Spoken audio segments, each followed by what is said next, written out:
So guys आज चाहिँ octopus खाइदिन लागेको होइन। अक्टोपस हेर्नुहोस् यस्तो महँगो हुने रहेछ। आज फर्स्ट टाइम चाख्दिन लागेको।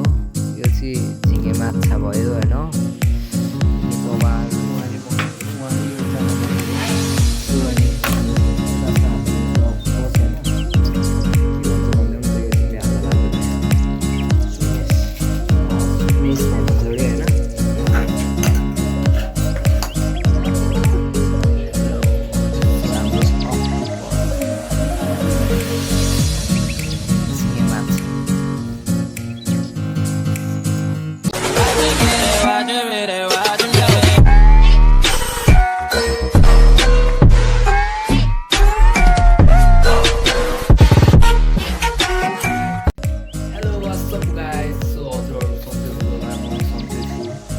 धेरै पछिले मैले त्यो भिडियो बनाएको छु होइन।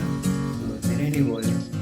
सो आज चाहिँ मलाई यसो अब होइन आज अक्टोपसहरू पनि यसो खाइदिन लागेको थियो। त्यसले एउटा भिडियो बनाउँ न भनेर यस्तो भिडियो बनाएको। सो अनि अब फर्स्ट टाइम हो। अब कस्तो हुन्छ त्यो चाहिँ थाहा छैन। त्यही पनि हामीले बनाउनुको लागि चाहिँ तयारी गरेको छौँ होइन। सो हामीले चाहिँ हामीले यो अक्टोपस र यो के हो यसलाई झिँगे माछाहरू चाहिँ के भन्छ त्यो चाहिँ हामीले बालाजुबाट लिएर के हो त्यहाँदेखि के भन्ने थियो होइन। त्यहाँबाट स्टोरबाट लिएर यता हाम्रो कुशल पनि हुन्छ उहाँले योजना गरेको। सो अनि यता छ हाम्रो चाहिँ अक्टोपस होइन। अनि सो हामीले चाहिँ यसलाई पलासीमा चाहिँ तातो पानीमा बोइल गर्नुपर्ने हुन्छ। पलासीमा चाहिँ हामीले यसमा दालचिनी अनि तेजपत्ता अनि सब चिज हाल्नुपर्ने हुन्छ। अनि यसलाई चाहिँ लगभग 10-15 मिनट चाहिँ यसलाई बोइल गर्नुपर्छ। अनि बोइल गरिदिनुपर्छ। धनियाँ सनियाँ काटेको छौँ होइन। सो अनि अब यो चाहिँ लगभग भइसक्यो। अब यो चाहिँ अब पाकिसक्यो होइन लगभग। सो अहिले भर्खर चाहिँ मैले टेस्ट गरेको थिएँ। टेस्ट गर्दाखेरि चाहिँ हल्का नुन नलागे जस्तो भएको थियो। सो अनि नुन हालेर एकछिन अब धनियाँ सनियाँ हालेर गर्नु लाग्छ। के हो मिट मसला यतातिर बनायो। सो अनि यसलाई के भन्छ भन्दा पनि त यो तिमीले हाल्न लाग्योलाई स्विटनेस भनिन्छ अरे होइन। खास भन्नुपर्दा चाहिँ अब यसमा हाल्नुपर्ने भनेर चाहिँ अब हजुरहरूलाई मैले भन्न सकिन्छ अरे होइन। अब दालचिनी सोया सस अनि यो के भन्छ अरू जिजिपिस अनि यस्तै हो तिनीहरू हाल्नुपर्ने रहेछ। सुरुमा चाहिँ हाम्रो बयसमा चाहिँ 10-15 मिनट चाहिँ बोइल गर्नुपर्ने हुन्छ। अनि बोइल गरेपछि चाहिँ त्यसलाई झिकेर मरमसलाहरूले मजाले मोलेर अनि बल्ल फ्राई गर्नुपर्ने हुन्छ। फ्राई गरेर झिकेपछि चाहिँ अनि थोरै तेलमा गोलभेडा प्याज तिनीहरू हाल्दै फ्राई गर्नुपर्छ। त्यति भएपछि त भइगयो। अनि सोया सस र उस चाहिँ हामीले अनिवार्य नै हुनुपर्छ। त्यो भएन भने चाहिँ हाम्रो अलिक टेस्टहरू आउँदैन। सो त्यही नै हो।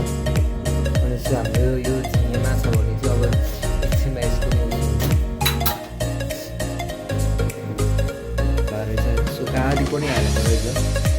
अब म कुक पनि होइन, म सेफ पनि होइन, म केही पनि होइन होइन। सायद अब मलाई त्यस्तो बारेमा थाहा नै हुँदैन।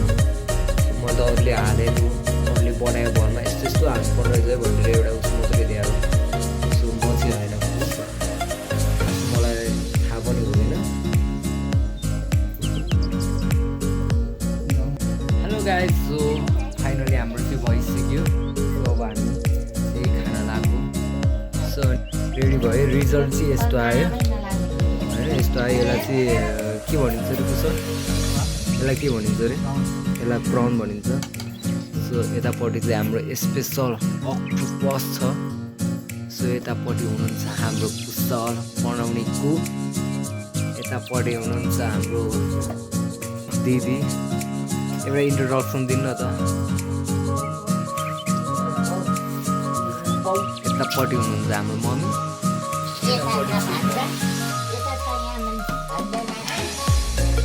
सो खानको लागि चाहिँ अब यसो अब गर्नुपर्छ। यतापट्टि हुनुहुन्छ मेरो भान्जा।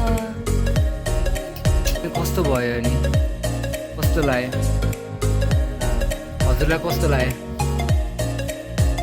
अक्टोपस खाँदाखेरि यो अक्टोपस ठिकै लाग्यो कुशललाई कस्तो लाग्यो एकदम बवाली लाग्यो मम्मीलाई कस्तो लाग्यो मम्मी हजुर एकछिन सानो मान्छे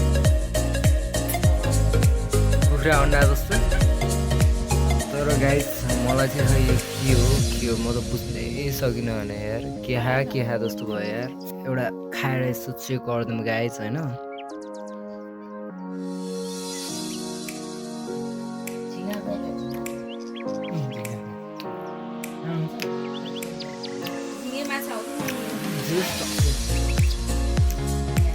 ठिकै हुनु रहेछ होइन अब कहिले नखाने मान्छेलाई त अब अलिक कस्तो भइहाल्छ तर वाउ नै छ तर गाइस ठिकै छ भनौँ होइन